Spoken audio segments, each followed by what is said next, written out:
Welcome everybody. Nous recevons donc Steven Lurie. Donc tu vas parler, Steven, des idées pour booster l'engagement. So 5 ideas to boost engagement. So it will be in English. Would you want to introduce yourself, Steven? Sure, of course. So my name's Steven Lurie. I'm an American. I've been living and working in France now for the last 20 years in a variety of different technology roles. So sales, business development, and marketing.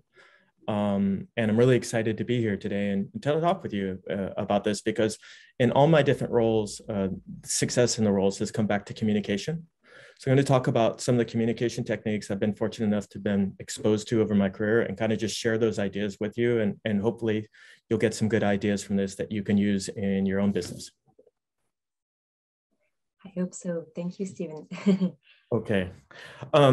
So we're here to talk about ideas to how to boost customer engagement. And what we're really talking about today is content that you create that captures people's attention. And how do we do that? And this is getting harder. This is getting harder in our world because there's more and more distractions. There's more and more content. We also have marketing automation tools. So, we're just under a tsunami of content every day. And so it's natural for us to become more and more selective. And so that what it means is it's really raising the bar for everybody. We've all just got to be on our A game to produce great content for people, to inspire them and to capture their attention. And it's interesting because oftentimes we talk about buyer's journey. So what piece of content do we want to provide from the buyer's journey? Or we talk about the ideal customer profile. And these are very important concepts and shouldn't be overlooked.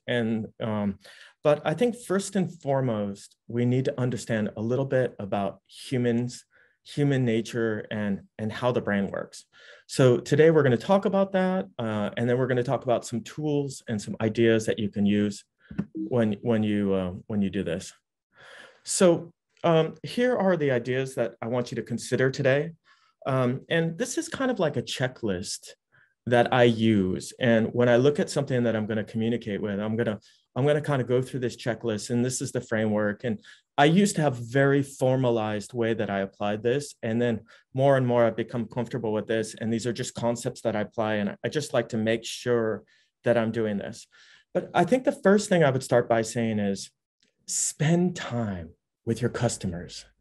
Listen to your customers, speak with your customers. That really should be marketers and salespeople, I just think we assume we understand what they want, or we think we know what people want. But I think it's really important to take a step back and just have lots of conversations with your customers, customers you're successful with, and also prospects who you haven't been successful with. Ask them, why weren't we successful? What went wrong? But this is really an exercise in empathy. We have to think like our customers. We have to put ourselves in their position. We have to imagine the customer journey, not as we would like to imagine it, but as they experience it. And what's interesting is that if you're a great marketer, you're successful, but people shouldn't really talk about you that much. It's when you're a bad marketer and people have a negative experience that they really talk about you. So just understand that this is not the most rewarding job ever. And really people, their experience is emotional. And I guess that's really important for you. And if it's negative, they'll tell everybody about it. But if it's a good experience, in general, they just continue business as normal. So just keep that in mind as you go forward. But another thing that's important to understand as we go forward and look at these concepts is that we buy a product or service, but afterwards that company that we work with, that's a partnership for us. And just like hatred is the emotional pair of love, when we partner with somebody, we're giving them our confidence. And if they betray our confidence, the emotion we often feel is betrayal. And so it's really important to understand that emotions are paired: love, hate, and also confidence and betrayal. So when we do a poor job often people feel their feeling is one of betrayal. And we can say this is good or bad or whatever. It's just human nature. And so I'm going to talk about that and just keep that in mind, because it's very important that we try to inspire confidence. And if you notice, when people choose somebody to work with, in the end, they have a lot of reasons to choose them. And a lot of times they just say, it felt right. And that goes back to this concept of everything relates back to emotions. So we're going to talk about that a little bit today. So the first thing I wanted to talk with you about today is why. I'm not sure if you're all familiar with this concept. This is a concept made famous by Simon Sinek. And I've literally read hundreds of books on communication, on writing content, on all these different things. And I'm not sure anybody has put things together as well as Simon Sinek on why.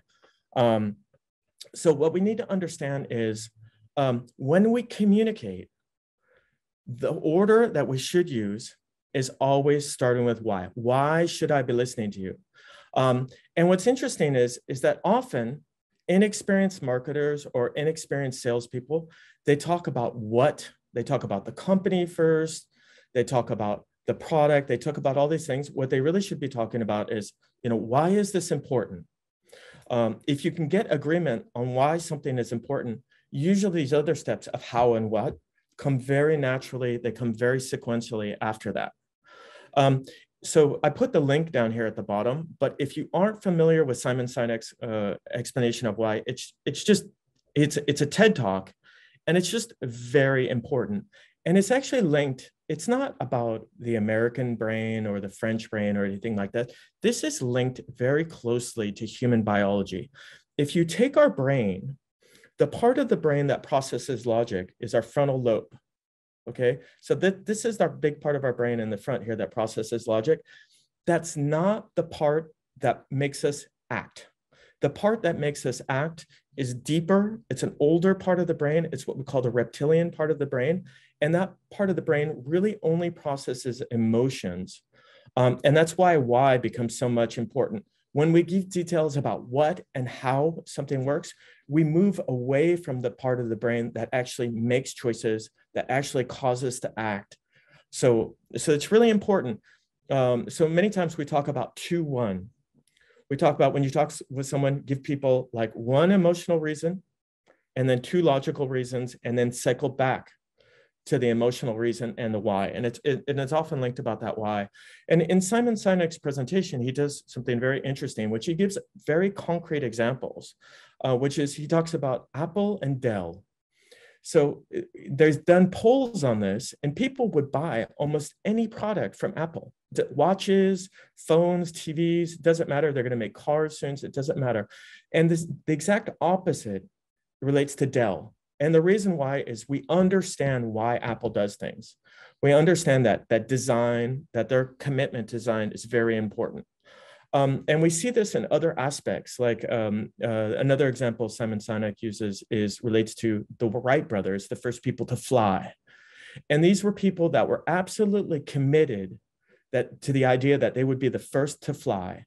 And they were going against teams that were better funded, that were better educated, that had more means, everything, and they beat them. And it was because they were absolutely committed. They knew exactly why they were doing something that way.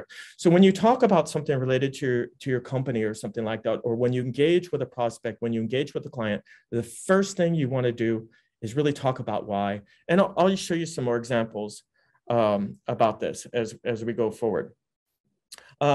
And this is, very interesting, because going back to how the human brain works and why we need to listen to our customers, we all have beliefs. We actually believe in something, and then we go out and look for proof for our beliefs. You would think it would be the opposite. You think we would take information and then establish our beliefs, but no, it's the exact opposite of that. And if you need any proof of that, just look at something like the COVID vaccine and vaccine skepticism. People either believe in vaccines or they don't believe in vaccines. And then they'll go out and find proof to back that up. That's why it's very important to understand why your customers work with you, and then use that same language when you're talking with other prospects so that they can project themselves into that. I think I've hammered that as well as I can. Another thing is, hold on here. I think I went back too far, I'm sorry. I'm going to reshare. Hold on here. This always happens. You always have at least one thing goes wrong. Oh, how do I go back? Oh, there we go. Sorry. So another thing is the power of narratives.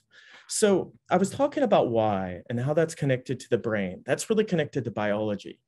Narratives are connected to human evolution. So before we had written language, we had oral language, and we related everything through stories. So humans are really programmed to listen to stories, to like stories, and to glean the important information from each story. And so it's really important. I would say you should never say something that you can tell in a story.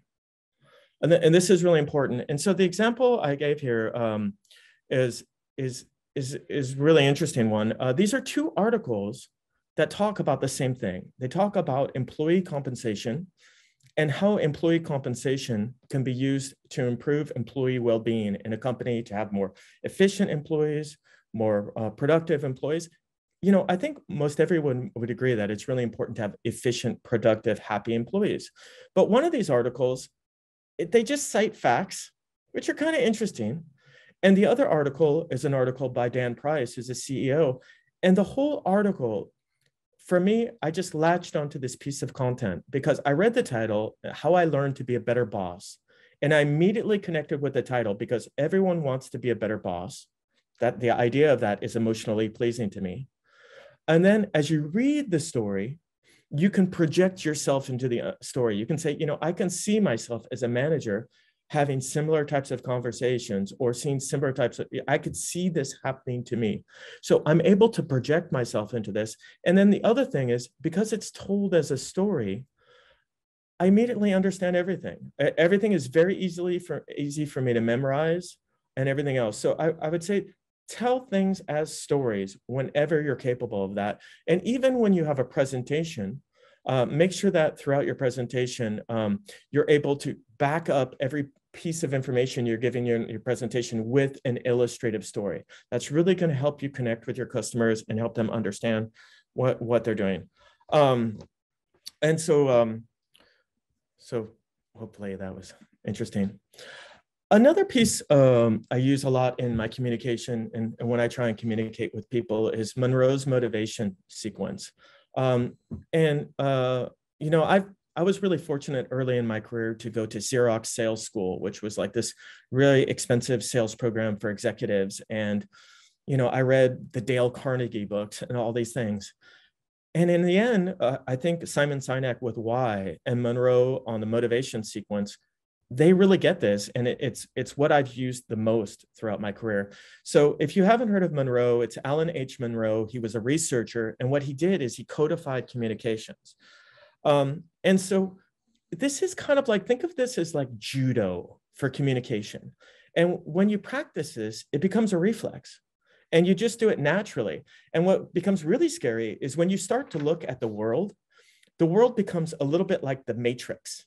Do you remember in the Matrix when you had the screen with the numbers and everything going across the screen? And what's his name could see the world as it was. And this is a little bit like this. Once we start to understand the Monroe motivation sequence, we see this everywhere.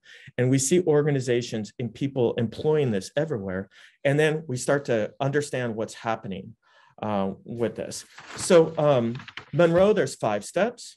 You have, you have the attention, which is you need to make sure that you really got people's attention. Then you establish need, satisfaction, visualization, and action. And these aren't things that we have to do. These are things that are just happen throughout. Anytime we communicate, we happen this. Like I was thinking of a conversation I had with my wife recently, where she came home and she said, I'm starving. She said, I'm going to faint. And so she got my attention. And then she said, the need was clear. The need was implicit. We need to get food for the family and the kids. And the satisfaction, she said, hey, why don't you order takeout? She said, why don't you order Japanese food? And the visualization was no dishes. And the action was implicit, which is I should call. So that's an example of one example. I remember, to go back to another example that maybe might be interesting, when ex-President Bush in the United States wanted to sell the Iraq War, he talked about a nuclear cloud over New York. And then he said weapons of mass destruction. The solution was clear, go in with the military. The visualization, we would have a democratic partner. And then the action was implicit, support me. So any message, people naturally break the message out into this. And so just be aware of this as you go forward, because you can do this with pretty much anything you want to communicate and do it really well. And so, for example, when I first came to Appvizer, one of the things is I broke out basically our core messaging in Monroe. And I say for attention, I say, would you like faster, diversified growth? If I show you a proven strategy, are you interested? Our content drives visibility. We shorten sales cycles and we improve conversion rates. And then let me show you what we've done with other clients. Are you ready to take a next step? So it's a very systematic way to construct a message, and it works well for a PowerPoint. It works well for written content. It works well for different things you do. But I just want you to be aware of this, because people are using this all around you. They may not even know it, but they're definitely using it. Even children do this instinctively, but like a martial art, the more you use it, the more you apply it, the more you practice it, the better you'll become. I wanted to talk about features and benefits and outcomes, because I think this is, again, really illustrative of what we do wrong as marketers. So on left side, we can see here, this is very classic. So we have, when I was starting out, we talked about features, benefits, and advantages. We also talk about outcomes. So we tend to start in this order. But if you think about it from our brain standpoint, it's the outcome, which is really related to why, and is much more powerful if we lead with that. So if we start with the advantage, instead of talking about happier salespeople, that's really what we want to focus on, because the Gmail plugin is a detail. The benefit, a little efficiency is a detail. What's really important is I have more productive salespeople. And so I would just take with it, anytime you lurk your content, make sure you're really leading with the most important piece, which is, why is this important to your customer? Because if you're not doing that, if you're doing there's a good chance that they'll continue on reading. If you really understand them, if you're practicing empathy, if you're listening to your customers, and if you're communicating with, they're likely to engage and continue on with your content. But if you're starting with the feature about a Gmail plugin, you've already lost me. You've already lost me. You've already lost my interest. I'm like, no, plugin, I don't need a plugin. Who wants another plugin? Nobody. Who wants happier salespeople? Who wants more productive salespeople? Everybody. So just make sure you're doing that. And just the other day, even great organizations do this. I'm a big fan of an online SaaS solution called Canva. And I was looking at their content, and they did the same thing. They talk about, oh, we have templates, right? Well, yeah, templates, that's a feature. What they should be doing is saying, let your ideas shine. Let us help you make your ideas shine. That's really the outcome I'm looking for, and really what I want as a marketer, which is most interesting as we go forward. And then I think the other thing too, that's really important as you go forward is to think about is we have our content funnel. So with our content funnel and with marketing automation, we can get content to people now. We have a lot more tools now to get people the content they want. But I think, what Charlotte, my colleague Charlotte, who just gave a presentation for today, she was talking about like virtuous content. And I think that's really the great point about this is you want to be getting people content and using marketing automation to get people content at each step in the content funnel where they're at as a prospect. But you really want to be getting them the right content. If you're sending them emails that they don't want, if you're sending them newsletters if you don't want, if you're sending them content that's inappropriate for them, what it is it's basically you're now working against your own organization. So you really need to be aware of this as you go forward. And in a way, these three parts of the funnel associate really well with why, how, and what. I mean, awareness is really like, why should I be listening to you? Why should I engage with you? Consideration is, how do we implement? How do we do this? And then what is the final thing that should push you over the edge, to choose to do this? Like, this is a unique opportunity, perhaps a promotion. But I think it's just very important to understand that marketing automation is a fabulous tool. We can rate prospects, we can get them the right content at the right tool. But if our content isn't really tuned in and organized around our audience, in the end, what we're doing is a disservice for ourselves. And if we do this right, people just naturally, it's almost like what we call flow in English. The sales happen, people engage, people click, people want to learn more. And so hopefully those are some useful ideas. I want to thank you. It was an honor to be here today. And of course, I'm happy to answer any questions. Should I stop the sharing? Pardon. Non, Steve, tu peux laisser la présentation. You can let the slide. Okay. Is there someone has a question for Steve? Even in French. I speak French. Ouais. Je peux refaire la présentation en français si vous voulez. J'ai des questions et des réflexions, Steve. Est-ce que tu penses que la théorie du Golden Cycle, donc de Simon Sinek, est-ce que tu penses que notamment la notion de la mission, etc., est-ce que tu penses qu'elle est applicable à toutes les industries?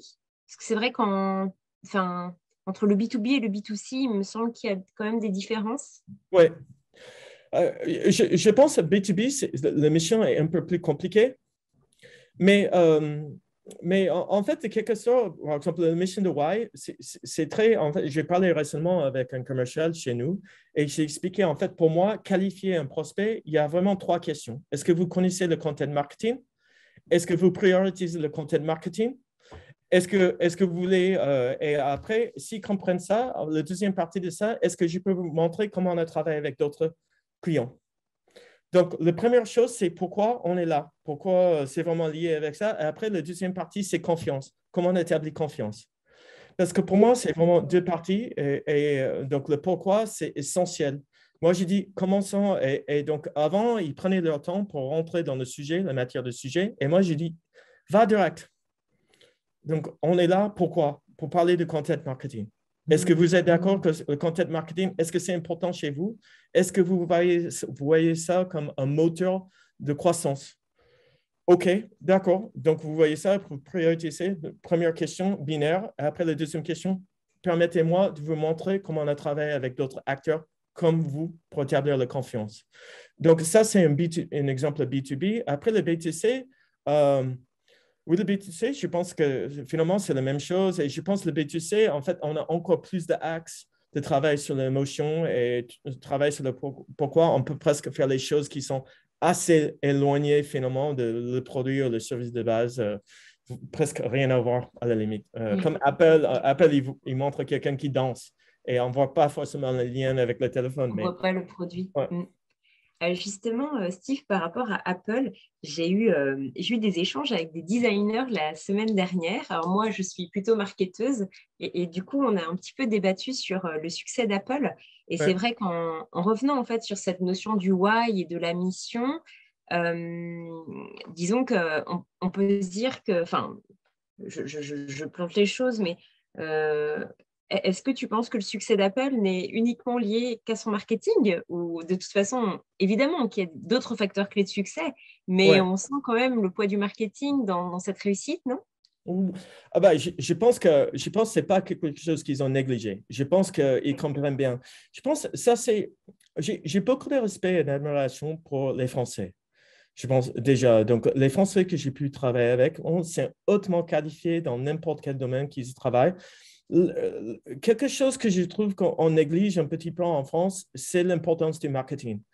Euh, Aux États-Unis, un steak haché qu'on achète en France, on va dans un boucher, on n'a pas une meilleure qualité de steak haché dans le monde.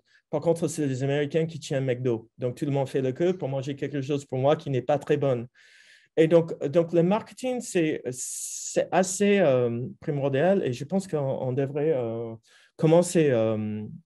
Je pense que tout le monde dans une entreprise devrait euh, rajouter aux efforts de marketing. Tout le Des monde coachs, devrait ouais. participer. Ouais.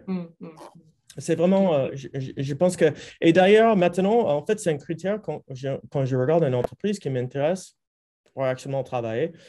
Quelque chose que je veux savoir, c'est est-ce que le management, ils ont une bonne culture de marketing? Parce que je pense que c'est une clé de réussite. Mais je pense Apple, c'est un mélange de design et marketing. Ouais, ouais, on est d'accord. Euh, j'ai bien aimé, enfin, moi, je partage en fait complètement ton point de vue au niveau de l'écoute du user, de l'utilisateur, de nos consommateurs, etc. Malheureusement, je vois encore beaucoup d'entreprises qui se lancent en ayant une idée, mais sans jamais en fait l'avoir testée auprès d'un marché et de Ouais. s'assurer qu'il y a une audience cible, etc. Et du coup, on se rend compte qu'on va construire quelque chose, on va investir sans forcément se dire que voilà, il y a quelqu'un en face qui a besoin ou en tout cas sur lequel on peut créer un besoin. Ouais. Mais nos, nos sensations sont trompeurs. Par exemple, comment on se regarde dans le miroir, on se voit plus gros ou plus mince qu'on est actuellement. Et donc, c'est bien de faire confiance. Moi, je suis quelqu'un de très instinctuel, donc c'est bien de se faire confiance à nos instincts, mais c'est aussi bien de faire confirmer sur le terrain.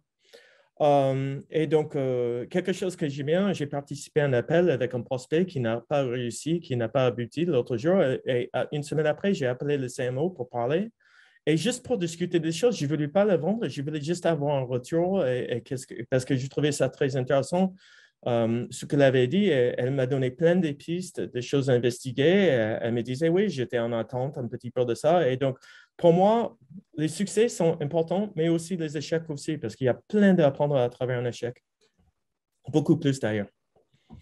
Oui, c'est vrai, mais c'est pas forcément Ouais. quelque chose encore d'assez démocratisé en France, la culture de l'échec. Oui, c'est vrai. Mais nous, on parle de baseball parce que les meilleurs, ils frappent la balle que 3 fois sur 10. Ça veut dire 7 fois sur 10, ils sont en échec.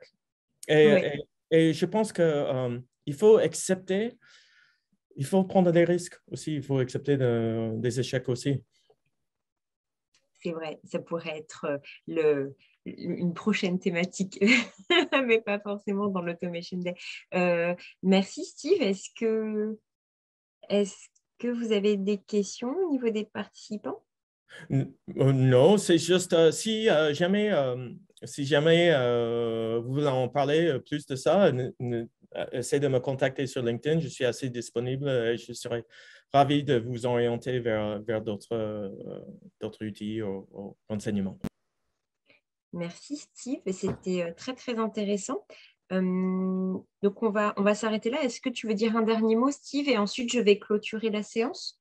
Non, c'est juste vraiment le marketing. Je pense le marketing, je ne peux pas dire combien d'entreprises que j'étais dedans qui négligeaient le marketing. Ils avaient les bonnes idées, mais ils ne savaient pas se présenter. Ils savaient pas, ils construisaient pas une offre qui était logique, dans la logique de leurs clients, et qu'on construisait quelque chose qui était dans la logique des fondateurs de l'entreprise. Et ils ont tort parce que finalement, ils ont souffert de ça. Donc, vraiment investir dans le marketing, pour moi, c'est quelque chose de fondationnel. c'est la dalle. Merci. Je suis d'accord. Merci Steve, c'est la base. Merci à tous.